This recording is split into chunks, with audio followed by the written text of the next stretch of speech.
Oke, kembali lagi sama aku Selby Agi ya. Jadi kita sudah memasuki masa pendaftaran CPNS nih. Kita sudah memasuki masa pendaftaran CPNS. Bagi kalian yang sangat-sangat berminat dengan konten CPNS, kalian wajib untuk nonton film. Bagi kalian yang sangat-sangat minat dengan konten CPNS, kalian wajib nonton video ini dulu sebelum kalian melakukan pemilihan formasi dan instansi. Sebelum itu bumper dulu.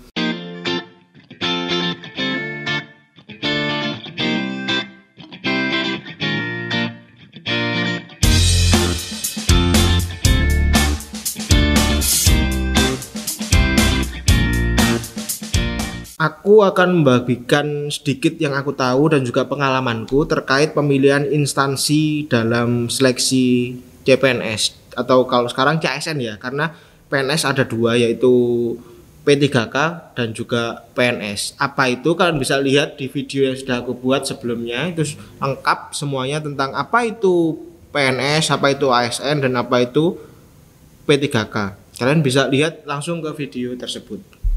Nah, sekarang langsung aja kalian bisa buka. Buat yang belum tahu, buat kalian yang belum tahu bisa buka webnya ya. Bisa buka webnya itu di sscasn.go.id.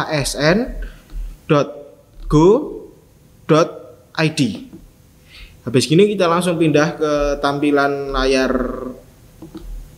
di laptop ini. Jadi oke, buat kalian yang belum tahu, maka kalian bisa langsung di sscasn.bkn.go.id. Tampilannya kan seperti ini. Nah, buat kalian yang belum mendaftar, kalian bisa mendaftar dulu. Oh ya, banyak pertanyaan ini. Mas, SMA bisa daftar enggak jadi PNS ataupun jadi P3K? Jawabannya bisa. Jadi ada beberapa instansi yang memang membuka formasi untuk pendidikan minimalnya SMA atau SLTA sederajat. Jadi ini langkah awalnya. Jika kalian sudah masuk ke sini, jangan lupa buat akun ya, buat akun. Jadi kalian bisa klik di buat akun ini. Nah, kalian bisa masukkan oh ini sudah masuk ya aku. Bentar. Tak logoutnya dulu. Jadi kalian bisa dibuat akun. Jadi bentar, gini aja deh. Jadi aku tadi itu sudah mencoba untuk membuat akun ya. Karena memang aku statusnya sebagai PNS aktif, jadi aku otomatis diblokir akunnya. Jadi kalian bisa buat akun dulu seperti di halaman ini ya. Kalian buat akun, pastikan nomor induk kalian, nomor kartu keluarga kalian, nama sesuai KTP dan juga nama akta itu semuanya sudah beres, sudah sama. Karena kalau tidak, kalian harus menuju ke Dispenduk Capil untuk memperbarui data kalian tersebut, karena memang harus satu ya. Jadi tidak bisa beda-beda gitu namanya. Jadi kalian ada beda sedikit pun kalian harus memperbaiki data diri kalian, karena nanti akan menjadi masalah saat pendaftaran berlangsung gitu. Kemudian setelah selesai mendaftar akun, kalian bisa langsung masuk ke sistemnya seperti ini. Jadi kalian bisa mengisi biodata diri kalian sebenar-benarnya ya. Kayak nama sesuai ijazah tanpa gelar. Jadi ini nama yang kayak ada di KTP kalian, seperti yang tertulis di KTP. Kemudian gelar depan ijazah. Misalkan kalian sudah S3 atau kalian dokter ya, DR gitu ya. Itu bisa kalian tulis di depan. Sedangkan untuk yang di belakang ini misalkan SE, Eskom, kemudian apalagi dan lain-lainnya lah ya. Contohnya yang ada di sini. Nah, itu kalian ketik di gelar belakang ijazah. Buat kalian yang masih SMA, dicoret aja. Atau diisi dengan strip. Ya, ini contohnya bila tidak memiliki gelar belakang diisi dengan strip. Kemudian tempat lahir ijazah. Jadi sesuaikan data diri kalian dengan ijazah ya. Tempat lahir sesuai ijazah, tanggal lahir sesuai ijazah. Kemudian email ini pastikan dengan sesuai, karena nanti pihak BKN jika kalian lolos akan menghubungi kalian melalui email maupun nomor telepon. Kemudian alamat KTP sedang mengikuti program beasiswa. Nah ini kalau kalian sedang ada beasiswa maka ketik aja. Nah, ini kemudian jenis disabilitas. Apabila kalian tidak memiliki disabilitas, maka pilihannya harusnya itu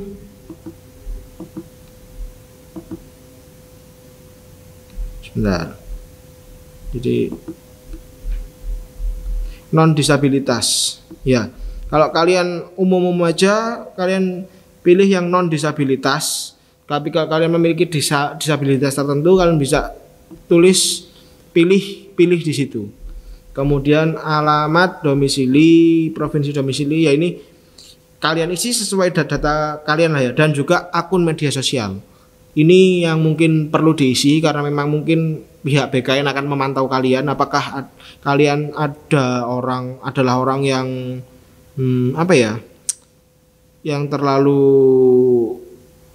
anti sama pemerintah, itu juga akan mempengaruhi ke kalian sih nanti. Jadi jangan istilahnya jangan terlalu anti terhadap pemerintah, ibaratnya seperti itu. Mungkin ya ini karena aku sendiri juga enggak tahu. Jadi waktu itu aku juga memasukkan semua akun media sosialku, termasuk Instagram, Twitter, semuanya aku masukkan gitu, dan juga Facebook sih. Nah, kemudian ini yang paling penting dalam video kali ini, untuk memilih formasi dan juga instansi. Oke, kita langsung ke simulasi pemilihan formasi. Jadi kalian bisa menemukan halaman ini jika kalian menuju di halaman utama itu ya, halaman utama. Kalian langsung layanan informasi, info lowongan. Setelah itu kalian akan keluar seperti ini. Nah, misalkan kalian ingin tahu kalau aku SMA itu di mana aja yang ada ya. Di sini tulis saja pengadaannya CPNS. Kemudian instansi, katakan kalau kalian tidak tahu instansi yang kalian tuju apa, atau instansi mana yang kalian ingin masih belum ada, kalian bisa membiarkan aja semua instansi. Kemudian tingkat pendidikannya SLTA. Kemudian di sini kalian ketik aja SMA atau SLTA sederajat. Kemudian cari.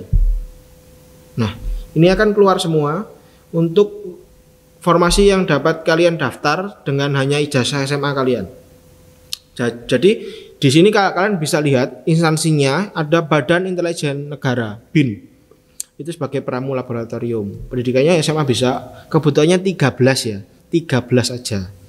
Nah, ini nih yang banyak. Kejaksaan Agung. Ini SMA juga. Pengadministrasi pengawal tahanan atau narapidana 490 orang. Banyak ini formasinya, 490 formasi. Kemudian pengadministrasi penanganan perkara 477 juga. Banyak ini. Kalau untuk formasi SMA, kita coba lagi ya. Apalagi yang ada selain Kemenkumham.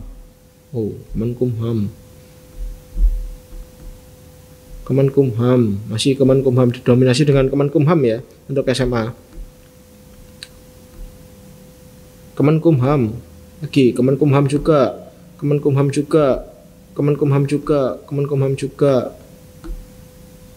Nah, ini ada Pemkab Aceh Tamiang, operator speedboat. Kementerian Pertahanan, ada. Jadi di instansi-instansi pusat kebanyakan kalau untuk yang SMA, walaupun di beberapa pemerintah daerah juga ada pemadam kebakaran ya. Pol PP, Satpol PP ya. Jadi kalian yang ingin mendaftar di formasi SMA bisa daftar ya. Dipilihlah ibaratnya sesuai, kalian lihat dulu di sini. Misalkan kalau aku kan juga dari sistem informasi dan juga S1 hukum, cuman belum lulus gitu ya. Karena aku daftarnya pakai ijazah yang sistem informasi. Misalkan aku sudah tahu instansiku, kalian cari aja di sini. Misalkan karena aku tinggal di Sidoarjo, maka carinya Sidoarjo ya. Pemerintah Kabupaten Sidoarjo. Ini hukum.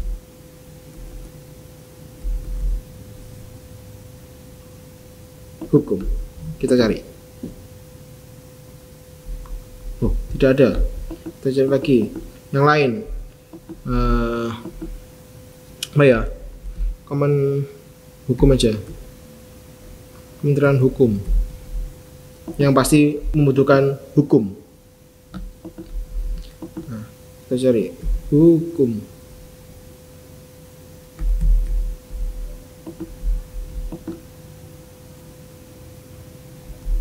Loh, kok tidak ada ya? Kok aneh.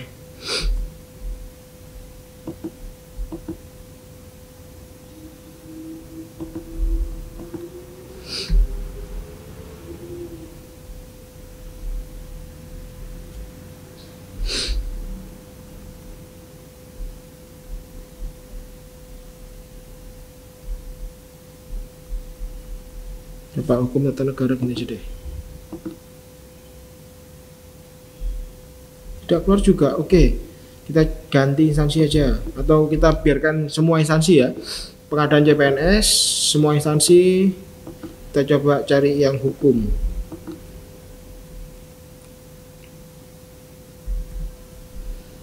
Jadi ini sistem terbilang baru ya, karena kemarin itu tidak ada yang ini, pemilihan ini tidak ada. Jadi ini termasuk baru. Nah, ini misalkan salah satu contoh ya. Untuk CPNS dari hukum ini cuman ada ini pemerintah Kabupaten Aceh Tamiang. S1 Syariah, S1 Ilmu Hukum, Hukum Islam dan Hukum. Jadi yang bisa mendaftar ini bukan hanya hukum aja, tapi orang dari S1 Syariah, Ilmu Hukum, kemudian Hukum Islam dan juga Hukum. Jadi dan kebutuhannya cuma satu. Jadi di sini buat kalian yang ingin mendaftar, pastikan ijazah kalian sesuai dengan jenis formasi yang kalian lamar gitu ya. Jadi pendidikannya itu di setiap formasi itu pasti memerlukan pendidikan ini. Jadi kalian harus memasukkan memilihnya itu sesuai dengan apa yang ijazah yang kalian masukkan di dokumen yang kalian upload gitu ya. Jangan sampai salah, karena salah pun kalian tidak akan bisa lolos di seleksi administrasi gitu. Nah, caranya yaitu kalian harus cari-cari dulu di sini di simulasi pemilihan formasi. Contoh lagi ya, kita contohkan jenis pengadaan CPNS, kemudian ini ya semua instansi aja, misalkan sistem informasi. Cari. Loh, tidak ada. Wow. CPNS, semua instansi.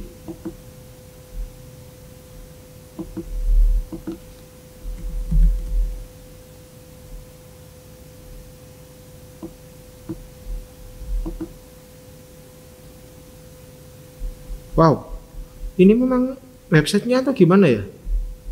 Ya istilahnya pokoknya kalian cari-carilah ya info-info itu. Kemudian tadi itu ada beberapa pertanyaan tentang Mas, nilainya dulu berapa waktu SKD? Terus kemudian kenapa kok milih Kementerian Agama? Jadi waktu itu memang untuk sistem informasi itu bisa, dan hampir semua instansi itu akan memerlukan sistem informasi.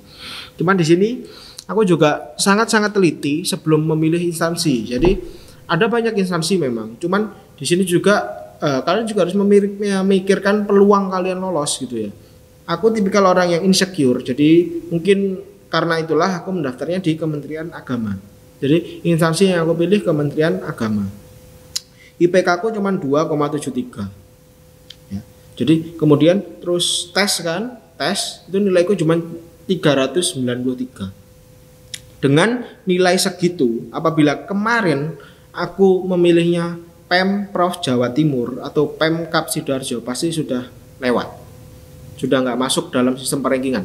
Jadi for your information aja, nanti ya kalau kalian tes itu ada namanya passing grade. Dari tiap tiga tes yang akan kalian lakukan di SKD itu ada namanya passing grade atau nilai terendahnya gitu. Jadi untuk lolos aja bisa ke tahap berikutnya itu kalian harus melewati passing grade ini dulu. Kayaknya tahun ini juga udah berubah dari tahun kemarin. Jadi aku belum update berapa nilainya untuk tahun ini ya. Jadi untuk yang tahun kemarin itu kurang lebih TWK-nya harus 60 minimal. TIU-nya harus 90 kalau nggak salah. TKP-nya harus 140-an. Segitulah. Jadi kalian minimal harus melewati itu. Kalau ada satu pun sub nilai yang kalian tidak mencapai, maka kalian tidak akan lolos di tahap tes pertama itu. Jadi kalian harus melewati itu dulu. Setelah itu lewat, kalian ada namanya perankingan. Jadi untuk masuk ke tes selanjutnya, itu kalian dilihat dari ranking penilaian SKD. Jadi pada waktu itu dengan nilai 393, ya aku hoki. Karena di Kementerian Agama, ternyata aku ranking 1. Tapi, ya kembali lagi, ini pintar-pintarnya kalian dalam memilih instansi ya. Kalau misalkan kemarin aku memilihnya instansi Pemprov, nilaiku segitu pasti udah lewat. Tidak akan lolos sama sekali. Karena Kementerian Agama pada waktu itu pengumumannya terakhir ya. Jadi sebelum Kementerian Agama mengeluarkan pengumuman, bahkan sekarang pun ini untuk formasi dari Kementerian Agama juga belum keluar. Ya mungkin karena memang ribetnya di BKN dan saking banyaknya instansi yang juga harus diinput oleh BKN, jadi hal yang wajar lah. Namanya juga manusia, sumber daya terbatas, apalagi sekarang masih musim pandemi seperti ini. Jadi kemungkinan di kantor sana mungkin juga lagi WFH. Jadi ya keterbatasan sumber daya manusia juga. Seperti itu. Jadi dalam pemilihan instansi ini kalian ini perlu jeli sekali. Kalau waktu itu aku memilihnya Pemprov, aku sudah pasti tebal. Sudah pasti nggak akan ikut. Nah, waktu aku daftar Kementerian Agama, pengumumannya pun keluar, ternyata aku ranking 1 gitu. Padahal sebelumnya aku tuh insecure, sangat-sangat insecure. Karena waktu itu aku juga melihat yang Pemprov kan ya. Jadi karena ada saudara juga yang daftar di Pemprov, aku juga akhirnya ikut lihat-lihat karena pengen tahu juga nilainya dia berapa gitu ya. Nah, waktu aku lihat-lihat yang lolos perankingan di Pemprov itu ternyata nilainya 400 ke atas dong. Gitu. Jadi di instansi Pemprov Jawa Timur itu yang bisa lolos ke tahap selanjutnya itu ranking awalnya, nilai awalnya itu harus 400 ke atas. Itu nilai yang cukup susah. Kalau kalian nggak belajar mungkin tidak akan bisa tembus nilai segitu. Aku yang ada effort untuk belajar ya walaupun mungkin masih kalah lah ya dengan yang lain-lain.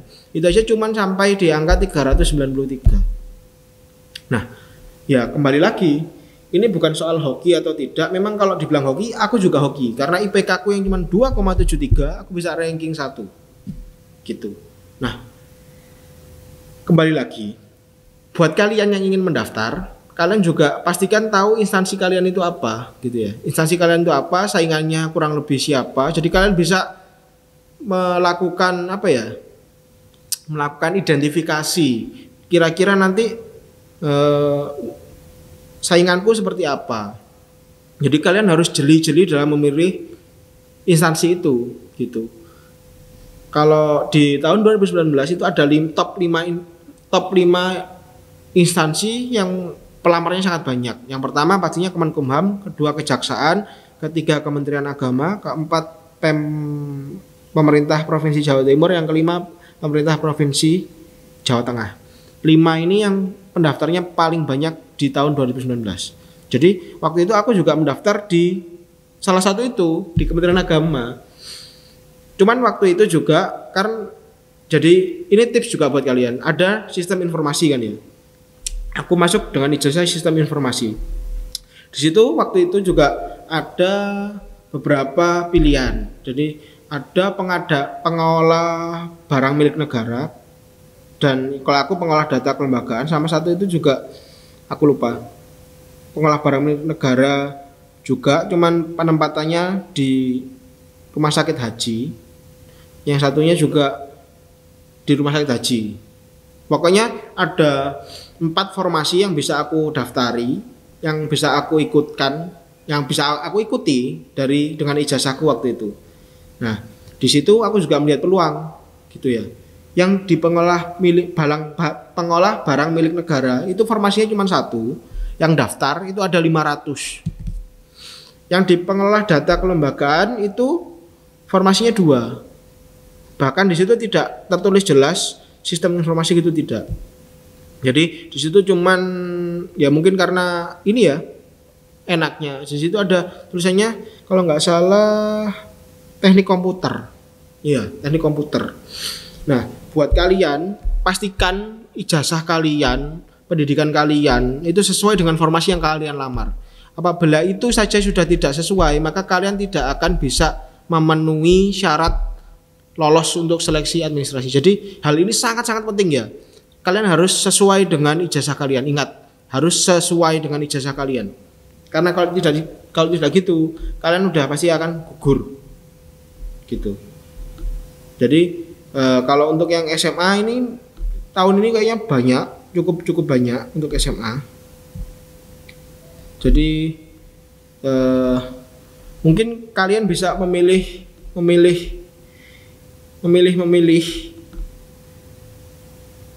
formasi sesuai dengan itu. Jadi dalam memilih instansi juga kalian bisa memilih ini ya, apa namanya, resiko yang akan kalian hadapi. Dalam artian lawan kalian dalam formasi tersebut. Jadi pintar-pintarlah dalam memilih instansi, karena itu juga akan menentukan kalian keterima atau tidaknya. Ya kalau kalian merasa sudah siap, sudah sangat-sangat siap, sudah bisa untuk mendapat nilai yang sangat tinggi, ya itu terserah kalian. Cuman kalau aku yang karakternya aku insecure, aku juga dengan IPK yang cuma 2,73, aku juga sangat-sangat tidak pede waktu itu untuk mendaftar instansi itu. Jadi waktu itu juga aku daftarnya di Kementerian Agama Kanwil Jawa Timur, yang notabene juga masih dekat dengan rumah. Tapi ternyata setelah SK keluar, aku malah ditempatkan di kota Kediri gitu sih. Jadi resiko-resiko seperti itu juga harus kalian antisipasi. Misalkan kalian ingin mendaftar, kalau kayak di beberapa pemerintah provinsi, pemerintah daerah itu sudah langsung menyebutkan di UPT mana. Jadi UPT itu unit pelaksana teknis daerah. Jadi walaupun kantor utamanya ada di ibu kota provinsi misalkan, tapi di setiap daerah itu pasti punya kantor-kantor cabangnya. Nah, itu juga yang harus kalian antisipasi. Kalian harus sesuaikan dengan domisili kalian, atau kalau memang kalian ingin keluar dari domisili kalian, kalian harus memilihnya dari situ gitu ya. Nah, mungkin untuk saat ini tipsnya sampai situ dulu ya. Karena aku juga bingung mau ngasihkan tips apa, karena juga tidak ada pertanyaan yang spesifik dari yang aku buka di kolom komentar di Instagram. Mungkin kalian yang masih ingin tanya-tanya bisa langsung tulis di kolom komentar, ataupun langsung ke Instagram aku dan DM aku di @selbyagi. Jadi kalian bisa DM aku di Instagram di bawah ini. Aku akan membalasnya, karena memang sekarang ini masih masa-masa WFH, work from home, karena memang kondisi pandemi gelombang kedua ini juga lagi datang ke negara kita, juga lagi buruk-buruknya gitu ya. Penyebaran untuk menghambat dan menyetop penyebaran, maka kita yang pegawai negeri ini juga diinstruksikan oleh kepala daerah untuk 100% work from home. Jadi kesempatan ini aku manfaatkan untuk berbagi ilmu dengan kalian. Apabila kalian merasa ilmu yang aku berikan ini bermanfaat, jangan lupa untuk di like video ini dan kemudian di subscribe. Jadi apabila aku memberikan informasi-informasi selanjutnya, kalian tidak akan ketinggalan. Dan bisa kalian share ke teman-teman kalian yang juga pejuang-pejuang NIP tahun ini. Jadi pejuang-pejuang pencari pekerjaan gitu ya di tahun ini. Sekian apa yang aku bisa kasih di video kali ini. Aku Selbyagi pamit undur diri. Apabila ada salah-salah kata dan juga salah-salah informasi, mohon maaf yang sebesar-besarnya. Dan sampai ketemu di konten-konten selanjutnya. Dadah.